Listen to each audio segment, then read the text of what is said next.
Hello, everyone. Welcome to the call. Thanks for taking the time out. On the call, what I want to cover is, I suppose, briefly have a quick look at just where the market is at right now. But probably more to the point, we're going to be covering WoW and all things WoW and updates on that. So first, I'm just going to talk about the market in general. So, as most people know in crypto, what tends to happen is, whatever's happening with Bitcoin, the rest of the market obviously takes very clear notice in the vast majority of the cases. Of course, there's exceptions, but the overall market tends to move with Bitcoin. With that, I'm actually going to have a quick look at the Bitcoin chart at the moment. But just to be very, very clear, I'm not a chartist, I'm not a trader. This is just my own meanderings on this, but maybe give people a little idea of some of the things that we follow. But if I just go on there and share this. You can see the chart there, I presume, Linda, yeah? Yes. Yeah, so Hold over a welcome sign in Gaza. So while this might have been a breach of international humanitarian law, Israel's purity of arms, and just good old-fashioned common sense. Because rolling over stuff that you didn't put there didn't work out well for this guy. If you didn't touch it. Some people wrote me, what about the Marines who toppled that Saddam Hussein statue back in 2003? Fair point, but here's why we had to do.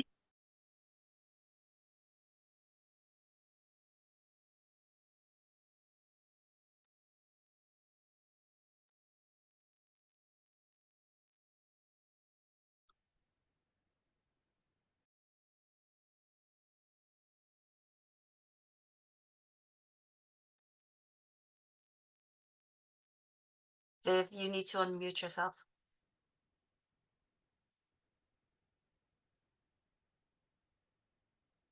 Okay, here we go again. This is the Bitcoin chart, and this is basically the daily chart. So every candle that you see here, or every green and blue or green and red line, represents one day. And so when you look through that, what I'm looking for here is, if you look up at this point that I'm touching on at the moment, that high there was, let's call it 73,000 for Bitcoin. So that was a high. And when you move down here, the next one is the low, and the low being, just under 60,000, about 59,500 here. So then the high from there, the next high from there is what we call a lower high. So you've got a high and a lower high down here. Then as you follow through the chart, you've got what we call, it's another low, and it's a lower low than the previous low. Why this is important is that trend is your friend till the end. In other words, that will likely to keep going until something breaks that as a trend. And again, if we go back up here, I was watching this very closely over the last couple of days. I was looking to see, would this high make it higher than the last high? Because if it did, that would have been a very bullish outcome and a sign that the market was going to go bullish from here. But it didn't. It created a new high, and again, it's a lower high. So we've had a high, a lower high, and another lower high. And again, we've had a low and a lower low. In all likelihood, that would indicate that we're on the way down to hitting another lower low. And obviously, if it goes lower than here, well then, look, we're talking about going under, 55, 56,000. There's every chance if that were to happen, because there's no trading in between here. There was just a straight line up here. There was no, consolidation like you see here. Then if it breaks that low, there's every chance it goes to the next line of trading, which is here, and that's around your 52,000 mark. It also happens to coincide with where it would meet the 200-day moving average, which is usually a pretty strong average. In other words, it takes a lot for it to break it, either on the way up or on the way down. So there is a reasonable probability, and all these things are only probabilities. There's no definites for certain sure, but there's a good chance, in my view, that it could come down to 52,000. If it were to do that, most altcoins will get pretty wrecked. In other words, it would provide a very good buying opportunities if that were to happen in the altcoin market. Does that mean it stops at 52 and doesn't go any lower? Not necessarily, but it would take quite a bearish sentiment for it to break through that and go down to the next levels. Of course, none of that might happen, and as we speak, this candle could grow and it could go back up and create a new high, and then it turns us from being in a negative sentiment to a bullish sentiment. However, my gut feeling would be that we can see a new lower high. Why? a few things. If you look at this chart at the very bottom here, it's a stochastic RSI. And basically, if you look at the trend of what tends to happen here is every time it hits a top in the chart above here, it tends to go down. Likewise, you can see here, the peak of this chart, it went down soon after. And it happens most of the time. Of course, every rule can be broken. But if you look at this, it looks like, again, that it's hit a top and it's on its way down, and there's every chance this moves all the way down, which in turn will bring the price down with it. Again, these are all just sort of probabilities. There's no guarantees, and it's something just that we keep an eye out for of many things when we're looking at all of this. But again, there's no guarantees in it, but it just gives you an indication. My overall view of the market is reasonably simple in that my overall thought process for the next 12 months is like this. I think overall, I'm very bullish on Bitcoin and cryptocurrency in general. However, I still have the gut feeling that there is to be a big pullback in between. I believe that because of macroeconomics. In other words, not necessarily stuff that's related to crypto, but outside of crypto. For example, the US economy and all that's happening there. I think there's huge issues in the economy. I think the Fed are in an extremely difficult position right now, most of it of their own making. But they're getting to a position where their stated goal is to fight inflation, yet inflation is starting to increase again. And the best way that they have of fighting that is increasing interest rates. But if they do that, I think it causes huge issues in the economy. There was a lot of talk a couple of weeks ago that there was a likely chance of a rise in interest rates. At the end of last year, they were talking about having 5 to 7 interest rate cuts this year. I said at that time I couldn't see that anywhere near that happening. But I also can't see them raising rates because I think it has the potential to kill the economy. As the economy, I think, shows cracks, and it's starting to show a lot of cracks right now, there's, when they started speaking about a potential increase, that's when the likes of Bitcoin reduced by 8%, and the stock market started to reduce. Now, again, they're starting to talk more positively, but they're talking about one possible rate cut between here and the end of the year. Who knows if that happens? I think it will. Not because it's the right thing to do, but because I think on the way into the election, they're going to want everyone to feel happy and about the economy. I think they cut interest rates, they start to print again, and risk-on assets go to the moon, which is, of course, things like the stock exchange, but also the likes of crypto. Once we have an election, whoever wins, but particularly if it's Trump, and again, I'm not, it doesn't bother me one or the other, but if either win, but particularly I think if Trump wins, I think then the economy comes home to roost, and they have to do something about it. And I think that's where we do see the economy potentially breaking and, into the second quarter of next year. And that's where I think we have to be extremely careful about what we might hold at that particular time. But between here and then, I think there's huge opportunity. So potential for a big pullback somewhere along the way may not happen.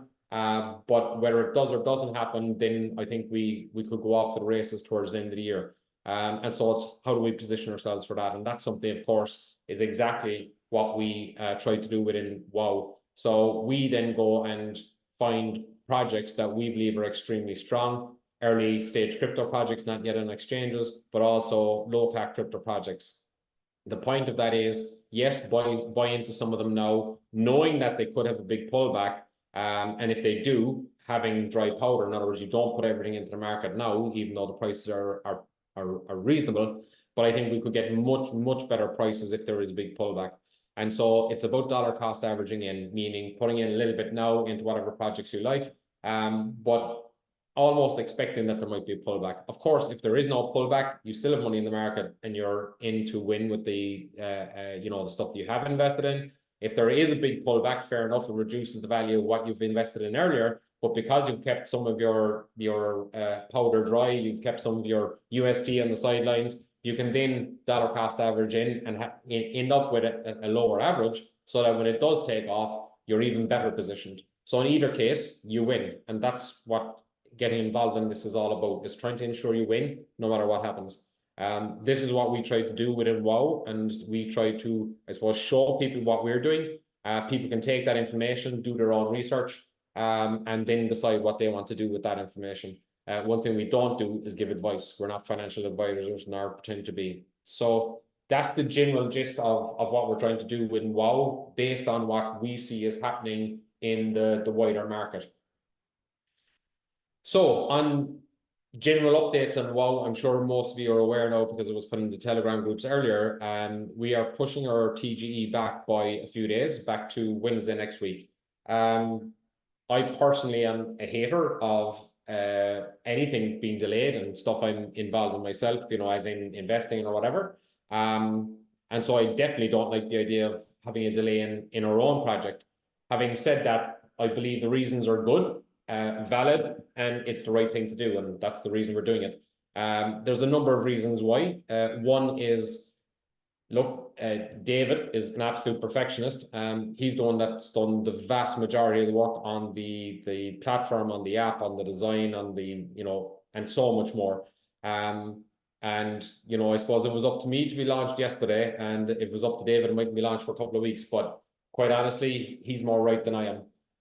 And for that reason, we want to make sure, look, that everything is exactly as it should be. But just to be clear, the platform, the app, the technology is done. It's ready to go. From the point of view of everything the development team have to do, it's done. And certainly any bits and pieces, like, you know, it's been tested, it's been run through, any bugs have been, you know, well, all the bugs that we're aware of anyway have been sorted out and so on. So we're in a really good position. One of the other factors regarding, you know, the decision to put it back a couple of days is regarding the audit. So of course we're auditing our blockchain, as any good project should. And quite honestly, I'll put my hands up here a little bit. I should have organized the auditing of the blockchain slightly earlier. We couldn't have gone much earlier because obviously it had to be finished to do that. But also, I had it in my head it should be finished entirely before you audit it, whereas that's not necessarily the case. You need to get it audited.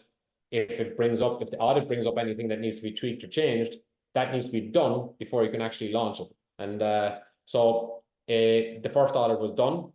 There was very minor things to be, you know, that were highlighted that needed tweaking. That's been done. And the re-audit is now being done to ensure that everything is bang on again. We're expecting that to be finalized tomorrow, but we didn't want to take the chance of it not being available tomorrow and then telling people tomorrow that it's not launching tomorrow. We didn't think that'd be right. So that was a second reason why we've put it back. And the third reason is it was planning to be launched at 6 o'clock tomorrow, Friday, our time. And while that's a great time to release it from possibly your point of view, maybe not from our point of view, because if it does happen that there's some other bug that we haven't spotted, we won't have access to the development team until Monday again, which wouldn't be ideal.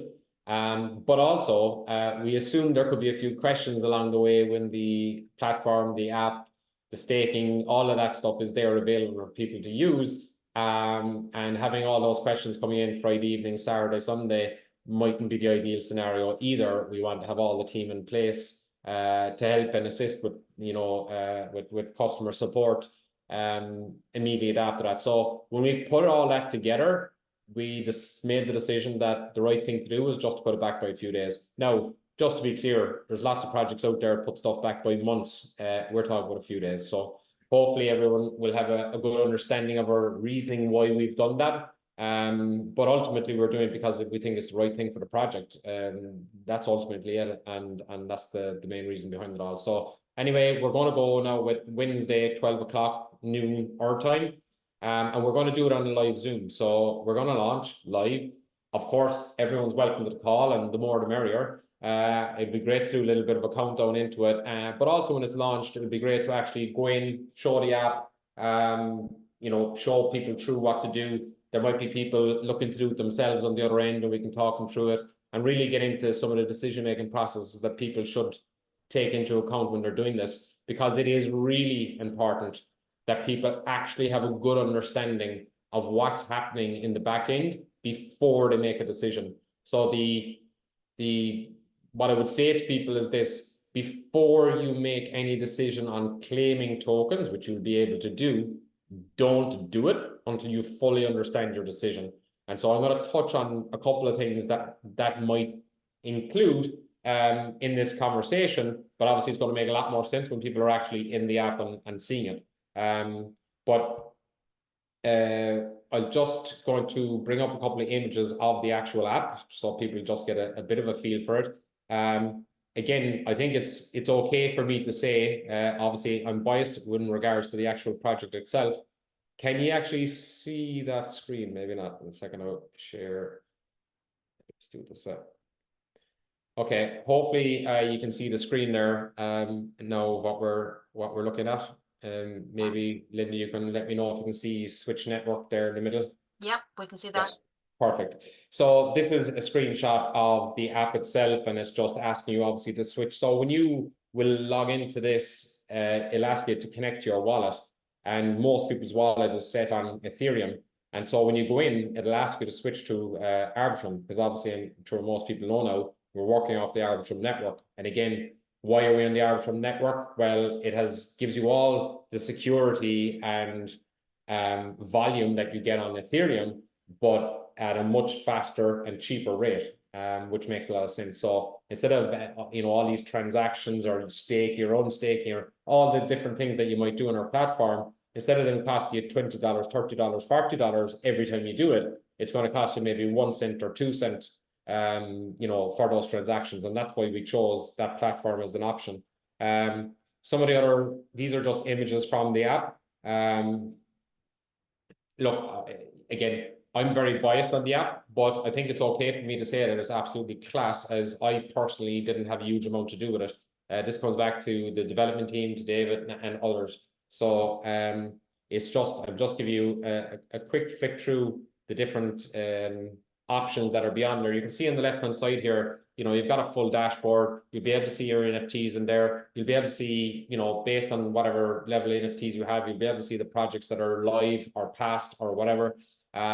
Your WOW tokens will be in there, and then you'll be able to go into, on the left-hand side here, the various staking options. So your WOW staking, what options are there. So here you can see, for example, you have a drop-down menu where you can pick where you're going into tier 9, which obviously includes 1 to 9. You might be going to tier 5, which will state that it's 1 to 5, but it gives you a good indication. It shows you in the middle there, you can see the 9 yellow circles showing in this example that you would be in all 9 pools. You can choose your lock periods or staking. And again, when it comes to that, you can see things like, what level you're at. You can see if you want to pick fixed staking or flexible staking, you can see here someone's picked they've clicked on the flexible staking. Then it'll ask you, how many you want to put in and what that might mean for you. And then finally here you can see someone's picked the fixed staking, and in it you can see there's a scroll bar at the bottom. And in that scroll bar, you can decide you want to fix date for a month, for 2, 3, 4, 5, 6 months, 12 months, whatever, all the way up as far as 24 months. But wherever you bring that bar to, it'll show you how many tokens you're getting instantly and what bonus tokens are involved in that, or shares, I should say. And then, you just click on next step when you're happy with that. So that's just a couple of pages that are in that, but I can tell you now that it's an absolutely class app, and I say that as someone that didn't really have a lot to do with putting together. It's really top drawer, and I think you'll all be very excited to get onto it and start to use it. So looking forward to everyone getting that opportunity. The other thing I want to just bring you on to is the white paper. I just want to have a quick flick on that, because I want to touch on what might be involved in your decision-making process when you're looking at this. So I just want to move on to a couple of pages here. So look, first of all, I think the white paper is, again, it is class, and there's no question, and it's a digital format. So if we ever want to make a change to it, it automatically updates. So anytime you will log into it, if there is an update on it, it'll be already up there for you. So again, really clean cut, I believe easy to read. I've looked at hundreds of white papers over my time. This is easily the nicest looking one I've seen, the easiest to read, hopefully the easiest to understand. Obviously, you can be the judge of that. But this is the the sheet I want to bring people to sort of highlight something to you before you make decisions when you get onto the app. And of course, we'll go over this again, and particularly when we actually launch on Wednesday. But let's just take, for argument's sake, let's say somebody has 200,000, they bought 200,000 tokens in the pre-sale. So when you buy 200,000 tokens in the pre-sale, and this is just an example, in that, when you get those tokens, 20% of those will be available to you to do whatever you want with. And so in that example, your 20% would be 40,000 tokens. So in other words, you'd have 160,000 that would be locked, and you'd have 40,000 that you can do whatever you want with. So of course, 160 and 40 makes 200,000, to state the obvious. So if you claim the 40,000 tokens, you now have 160,000 that you can stake, and you have 40,000 tokens that you can do whatever you want with. You can just leave them there. You can stake them. Once we go on an exchange, you can sell them. The choice will be yours. But bear in mind, if you claim those 40,000 tokens and you have the 160,000 tokens in lock, you cannot marry them back together in order to stake at the 200,000 level. So the point I'm making here is you're free to do whatever you want, but if your intention is to stake your 200,000 tokens together to get to that band 6, then make sure you don't claim the tokens. If you don't claim the tokens, you can stake all 200 of them together to get to that band 6. If you claim the 40,000 tokens, you no longer will be able to get up to that 200,000 tokens. You'll have 160. So the decision, of course, is yours what you do, but just have the understanding of that. So if you do claim the 40,000 tokens, you'll have 160 that you can now claim together. Of course, the highest band with 160 is the band 5 with 100,000 tokens. So you could stake 100,000 tokens.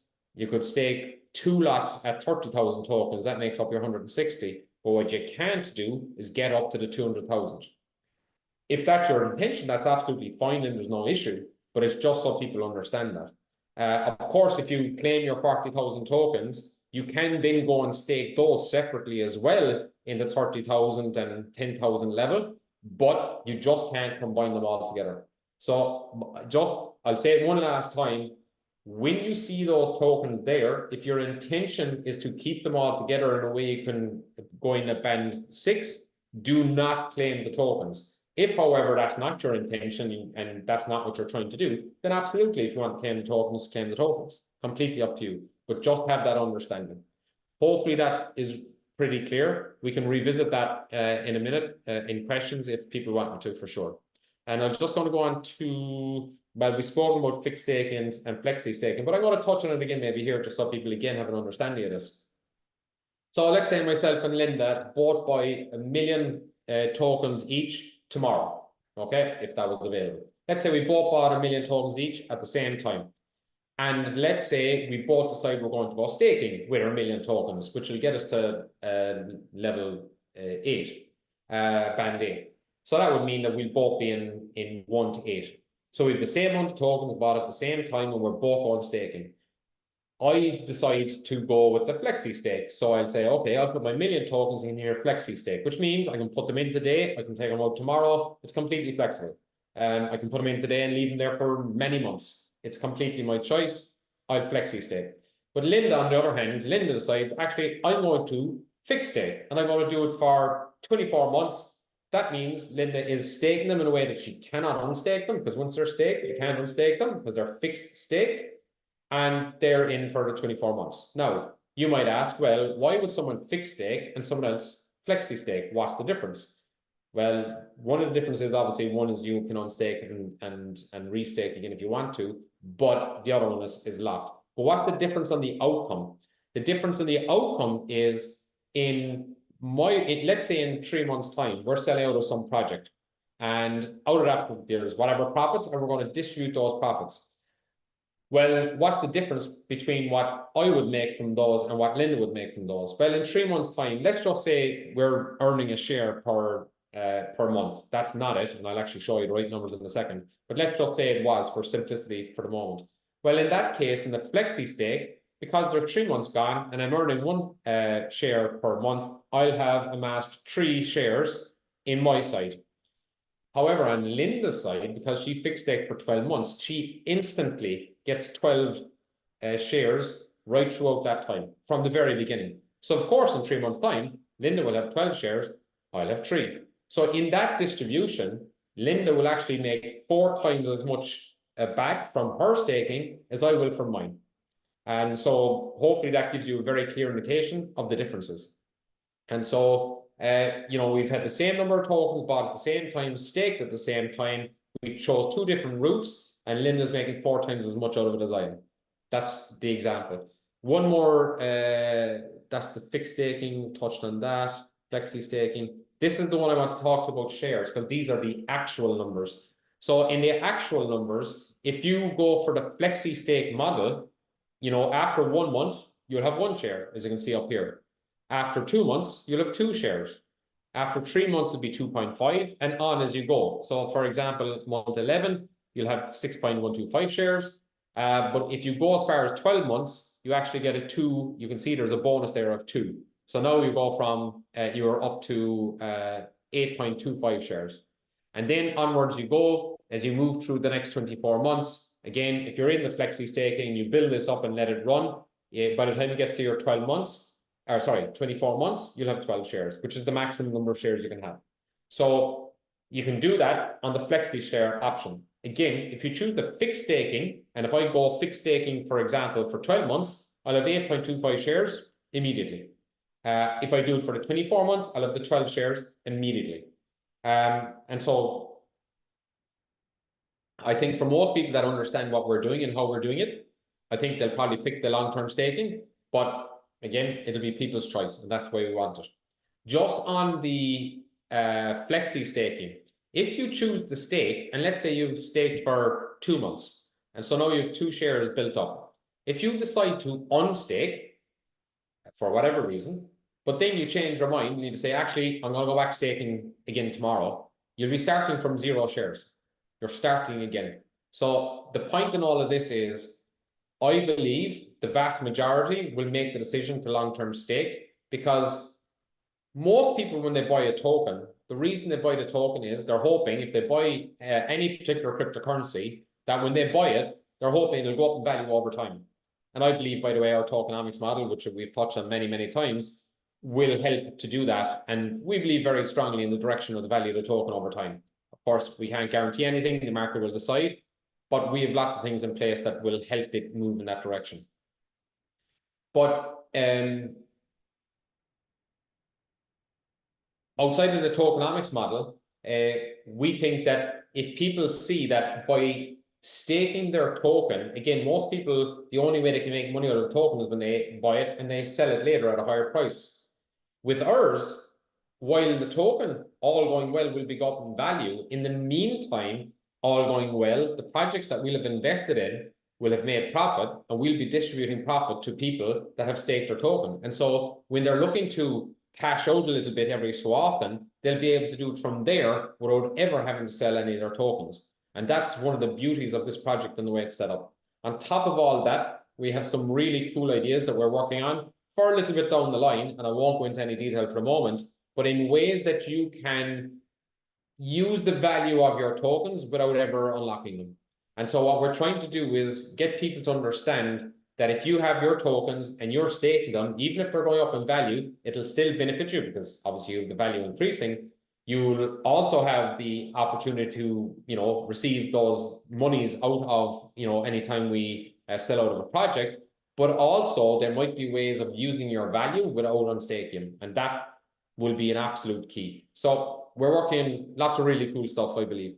I could go through more of the white paper, and I'm happy to do so if anyone wants me to do so. But what I think might be the best use of time right now is just to open up the floor to anyone that wants to offer any suggestions, comments, any questions, or whatever it might be. So to do that, you can either go into the chat group and write in your questions. You're very welcome to unmute yourselves here and ask a question, whatever suits anybody at the moment. So I'll just go in and see if there are any questions for a start. Married tokens that come with NFT sales and tokens bought pre-sale, assuming no claim for a stake. Okay, so anyone that bought, and again, you have no idea how much time we've spent on this to try and make this have the best possible outcomes for everybody in the community. So for people that bought an NFT and had X amount of tokens with that NFT, but also bought tokens at the pre-sale, that the earliest stage, that allocation that people were able to buy at that time, we have done it in a way that they will actually come to you together, and so you will be able to stake them together. That's the first thing. The second thing was, and you have no idea, they're all different smart contracts, so you have no idea the complexity that's involved in it for us in the back end there. But again, we want to ensure that everyone gets the best possible outcomes from this. What we also did above and beyond that was people that had an X number of tokens that were close to some level. So let's just say, for argument's sake, someone had 160,000 tokens, and then they went on and bought tokens at another time that would be inbuilt into a different contract. Let's say, for argument's sake, they bought some in pre-sale at the 4 cent price, and let's say they bought 40,000 or something more than 40,000. What we did is we communicated with those people directly and asked them, did they want to move some of those tokens from this other contract, which had a shorter vesting model? Yeah, you know, they were going to receive the tokens a little bit quicker, but did they want to move them over here? And that would allow them to, instead of having 160,000 tokens, have 200. That would allow them get to that next band level. And anyone that had numbers that made sense, we contacted them and asked them the question. There wasn't one person that didn't take advantage of that. If, for example, you had 160,000 tokens over here and you bought 20,000 tokens, and putting those together didn't bring you up another band, we didn't communicate with them because there was no advantage to doing anything there anyway. So again, quite honestly, we've gone to extraordinary levels here to, first of all, to design a project that allows people as much choice as possible. Like, not only have we got this lock period in for tokens, usually that's it for a project. They're locked and there's nothing you can do with them.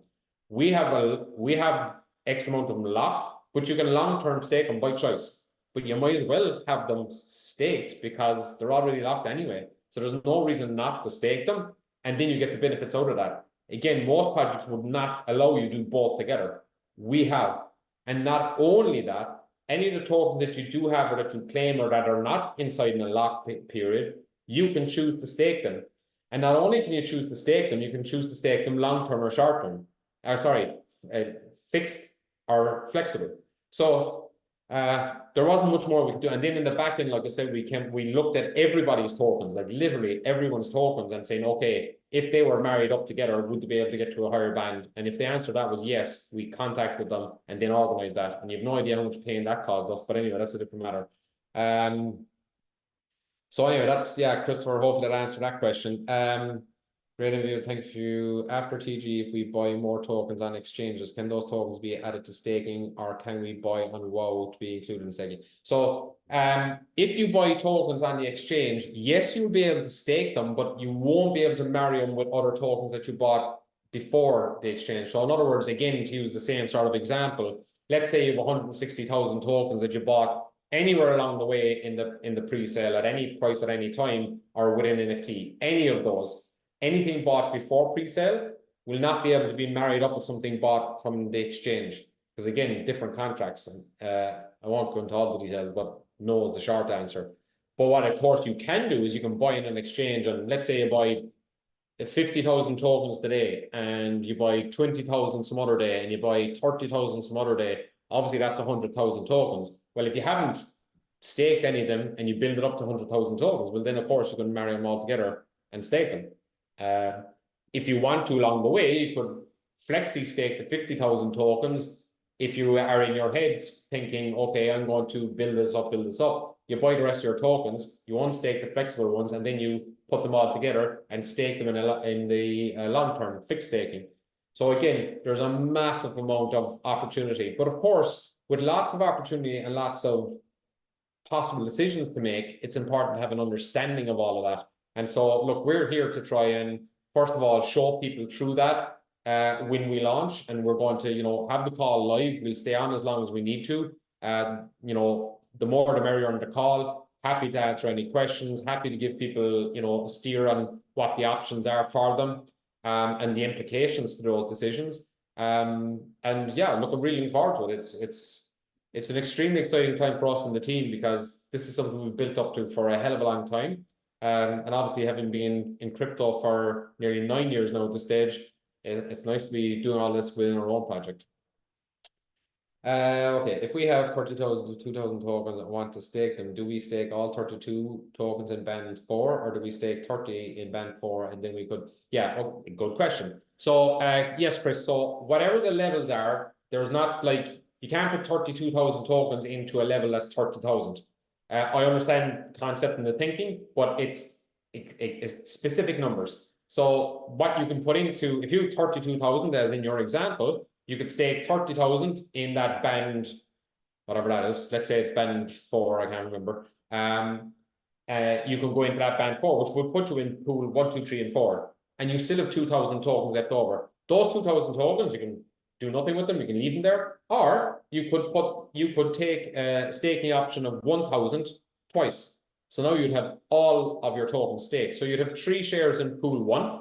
And then you'd have 1 share, or you'd be in pool 2, 3, and 4 once. Hopefully that makes sense. Okay. Yeah, perfect. Thanks, Chris. Any other questions from anyone? Yeah, Viv, I have a question here. You had mentioned the importance of not claiming tokens until you know what you're doing. Yes. Is there going to be a warning there that says, and somebody might put in claim X amount? Will there be something that says, are you sure you want to do this, or?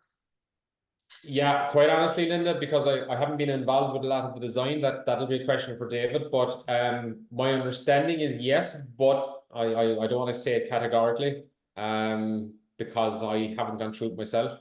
But something we'll be doing tomorrow, so we'll have more answers on it. And of course, look, we're going to do more calls between here and TG, and of course, we're going to be live in TG. So look, I would be hoping everyone would watch the likes of this or other calls that we do, whether live or recorded, before they start jumping in doing stuff.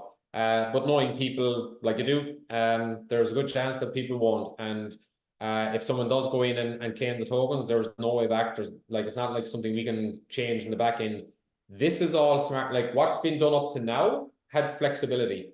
Once the TG happens, there's zero flexibility. The smart contract will decide. It's automated. I mean, that's the beauty of blockchain. That's the way it's meant to be. But then people have to have an understanding of that as well. And people could pay me $1 million to change something in the back end. I couldn't do it. It's smart contracted. So there's finality to the decisions, and people need to understand that when they make them. In the same way as if someone decides to do, for example, a fixed stake for 24 months, if they change their mind in a month, there's nothing anybody can do. It's blockchain, and it's smart contracts, and that's how they work, So people just need to be clear on what they're doing. Yep, thanks for that. Yeah, no, good question, and worth asking as well. Just trying to see, is there any other questions? Okay, I'm sure there's probably loads of questions. Please feel free to ask them, because there's no silly question. Like I often say in these calls, I'm sure there's lots of people thinking the same question as you, and maybe they're not asking it. And if you ask the question, you'll probably ask it on behalf of a lot of people. So if anyone has any other questions, again, feel free to unmute and ask them, or type it in the chat group there or whatever. Is there anything else? Is there anything anyone would like me to go back over, or any other additional information people would like to see? A prediction of when the first payout could be.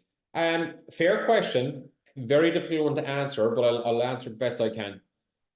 So when we invest in things like early stage crypto projects that are not on exchange yet, in the main, they're sort of longer term, in that what you're doing is you're raising funds for a company that has brought a project so far, but they need funds to take the next step and to develop whatever it is they're looking to do. Obviously, development takes time, and then they need to bring it to the market, do all the marketing that goes with it, all the stuff I'm very aware of now, and bring it out, and then bring it out to an exchange, and hopefully it goes successfully from there.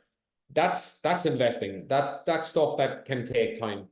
Of the stuff that we're invested in to date, do I see some of them coming out sometime soon?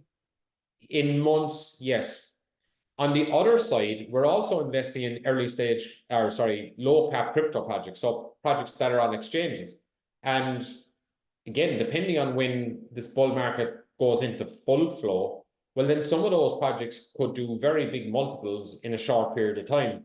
And of course, if that happens and we deem it a good time to start to sell out of some of these, well, of course, there'll be profits from those and those profits will be distributed. That could happen in a month's time. It could happen in 6 weeks, 8 weeks, you know, it might or it might not. Of course, very market dependent. So I believe there's a strong probability that there will be payouts coming in this in the not too distant future.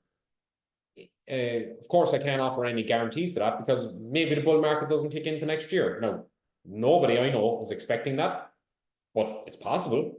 So, you know, I don't know. But everyone I know in crypto believes the bull run is coming now, as in when I say now, it could kick off tomorrow. It could be a week's time, a month's time. There could be a pullback first in between, who knows? But most people expect a very strong end of the year.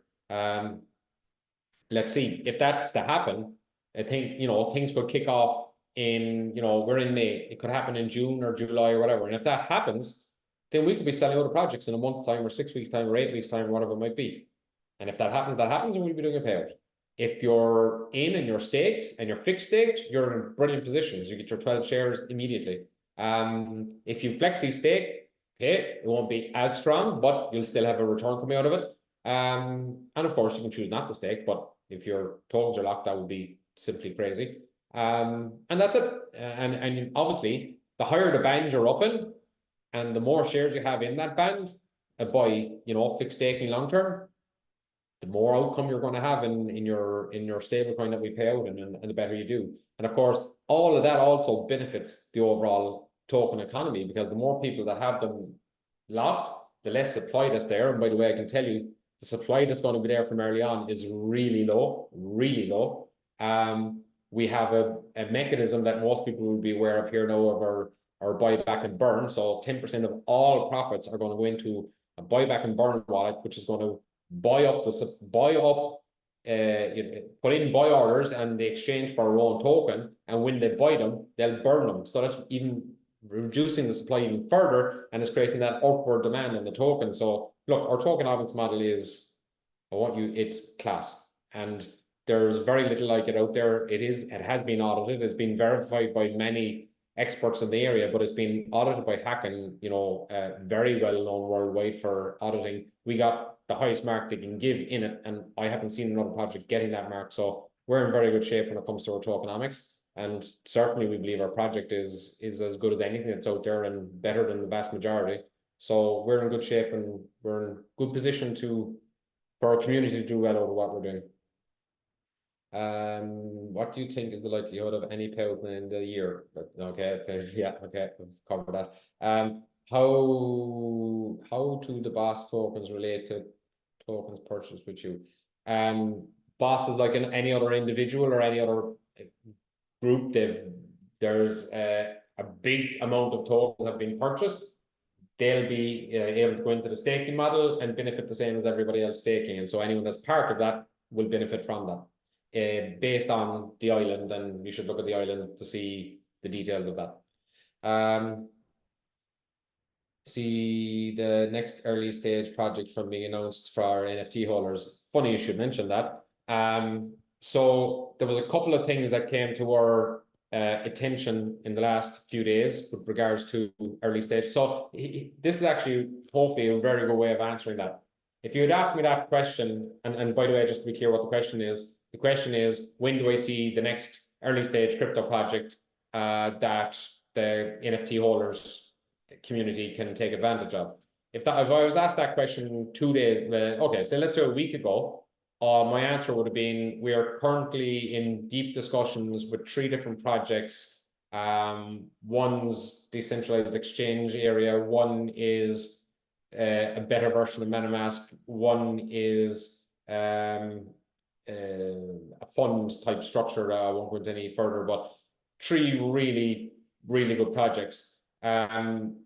there's two of them that we're very close to doing something with, but again, we are, of course, have been focused on TG, and that has been, you know, look, it's a lot, but it's going very well, but it's day and night stuff. But I have looked at these other things. However, there were two other things that came to our attention literally in the last few days. Both of them are exceptional. One of them we've already taken advantage of on behalf of the WoW community. And the other one I want to put in front of the community as soon as possible. So I guess the answer to that question is very soon. Is there anything we need to do between now and the TG with regards to preparing our wallet, set up contract rests, have average? No is the answer. I think the only thing that might be useful is within your, let's say you're on MetaMask or Trust Wallet or whatever one you're using, is just to have Arbitrum on there. Now in MetaMask, that's really easy. You can literally go into, there's a drop-down menu where it says about the various blockchains. And if you haven't already, like you can literally go down and search for Arbitrum, and if it's not already added to your wallet, you can just click on it and add it. It's before yet there was a whole rigmarole you had to do. Now they've made it really easy. So now you have Arbitrum up and running. And you may need to put some Ethereum on there as a gas. So you could do that if you want to. And you could have it prepared like that. But other than that, there's nothing, you don't have to put in contract addresses or any of that sort of stuff. That'll be all okay. You don't need to do anything on that. So, by the way, just as a quick tip, sort of separate to that question, but if someone sent tokens to you, for example, on Optimism, right? And you mightn't have Optimism set up in your wallet, or even on Ethereum, they might send you some new token on Ethereum, and you don't have the Ethereum or whatever that token is, we'll call it token Y. And let's say someone sends you some of token Y, but you don't have the contract address, or you haven't, you know, inputted that token on your wallet. It's fine. They'll still be there. And when you add it on, they'll appear. All MetaMask is a window into the blockchain. So if someone sends you something on the blockchain, it's done. It's on the blockchain. You can't see it unless you go in and find a way to look. And the way to look is through using the likes of a wallet. And a wallet isn't the right term for MetaMask. It's what most people view it as, but it's not really a wallet. It's a viewing window into what's happening on blockchain. That's it. So if someone sent you something on the blockchain, even though you mightn't have the token added to your wallet, it'd still be there. And when you do add your token, you'll see them. That's it. Will we be getting user logins to check our status? Yeah, of course. Well, the way it works is you'll literally be connecting to our platform. So in other words, you go onto our platform, and the first thing you'll see on it is connect wallet. You'll connect again, I'll use MetaMask as the example. It could be Trust Wallet or whatever it is. But you just simply connect. It'll ask for your yes to connect and yes, sign it that you want it to connect. Now our platform will be connected to your wallet. And from there, it'll be able to see what tokens you have, what NFT you have. This is why we've been saying to people, make sure you use the same wallet for your NFT and your tokens, because the platform will then see this wallet has this NFT and these many tokens. Or you mightn't have any NFT, that's fine. You might just have tokens and it'll show you that. But again, it'll view into what you have, it'll know what you have, and then you can decide to do whatever it is you want to do. Stake them, or, you know, fixed stake them, flexi stake them, do whatever it is you want to do, claim them, whatever. But you'll be able to all do that on the platform. So look, what I would say to people is that mightn't be too sure of what everything I've just talked about there. We're going to walk you all through this. We're not just going to go, hey, we've done the TG, good luck with all of that. We're going to be there to help. And this is, again, one of the reasons we moved from 6 o'clock on a Friday to 12 o'clock on a Wednesday. We'll be there. We'll be able to walk you through. We're happy to stay on for a couple of hours or whatever it'll take on that Zoom call to help and assist anybody that's on the call to walk through this. So we're going to be there to help. You won't be left on your own. Okay. Any other questions from anybody? Thoughts, suggestions, anything else? We're all ears. So if there's anything wants to say, let me know. Christopher, what's that? Oh yeah, just deleted. Fair enough. be to get into early stage could provide being involved in it. Again, like every other answer I'll give you, it's not black and white. So there can be some projects where the window, there's no hurry, we've a deal done with the project. In some cases, this is the way it goes. We find the project, do all the research, blah, blah, blah, blah. Let's assume we're happy with the project. We negotiate with them based on what we believe we can do. So we might say to them, well, this project, we believe it, blah, blah, blah, blah. We think we can raise 2 million to our community. Then we'll negotiate with them based on that. And we'll go, okay, well, you're looking for 10 cents for your token. We think we can bring a lot to you. We can help you with the marketing. We can help you with all these different things. We can add a lot of value. We need to be getting a better price here, and we can bring 2 million to your platform. You can negotiate with that. It's very different than if I was going to them as an individual and saying, I've got 1,000 or 5,000 or 10,000 or whatever to put into this project. The price you'll get is the price you'll get if you're lucky enough to even get into it. When you go 2 million, it's a different conversation. And then you can negotiate a better price. And that price is the same for everyone, for me, for WoW, for everybody in the community. And so now you have a particular price. So then you're going to them and say, right, we think we can raise this 2 million. They would say, oh, that's great, brilliant, let's go. And then we go out and do it. And usually in that type of situation, you could have a couple of weeks to get it organized. There are other situations where sometimes you might have to act in 24 hours because maybe we might be late to seeing it, or maybe the particular project is in huge demand and they've only so much of an allocation, or we might have let's say we've only 300 or 400 grand of an allocation. It'll be first come, first serve. So it can, again, like everything else, it can vary. Will we be getting, or I'll touch that. Are you excited? We are. Well, I'm definitely anyway, but yeah. Can we ask you about Voice Life? Well, you can. You have Voice Life for anyone that's in the project. It was a project that or maybe for people that aren't in the project, Voice Life was a project we got involved in. I happened to meet the CEO of the project.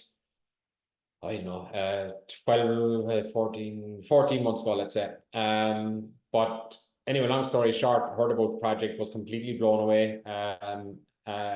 Couldn't believe that there was still an opportunity to get involved in it. We got involved in it.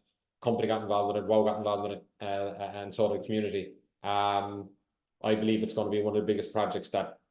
Anyway, it's a really serious project. I'm very, very close now with the CEO. In fact, he's an advisor to WoW as well. I consider a very good friend.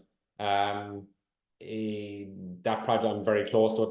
I have a very good understanding of what has happened, what's going to happen, what's coming down the road. And let's just say, as gobsmacked as I was by the project when I heard about it first, and often, by the way, that can happen when you hear about any project. It can sound brilliant at the start, and the more you dig in, maybe some of the shine comes off it. It might still be good, but maybe not as good as you thought.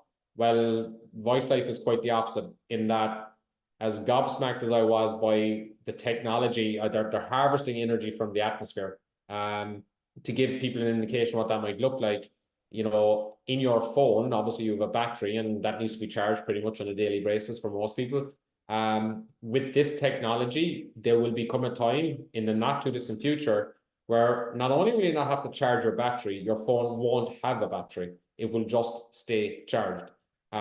That's the type of technology this has. That's only one application. You can imagine for light bulbs that don't need any wiring anymore, for security cameras, or for drones, or for there'll be a time in the not too distant future where drones can just stay flying, not have to come back and get charged and the like. So there's massive, massive implications. Imagine smart homes and the implications that can be there. So this company is mega, and it's only getting bigger and better. And I can tell you, we'll do an update with him specifically someday. But let's just say it's going well.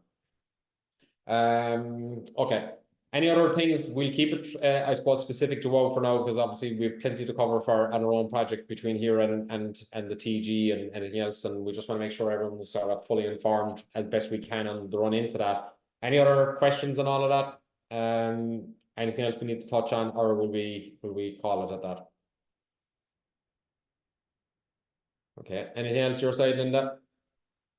No, nothing here, all good.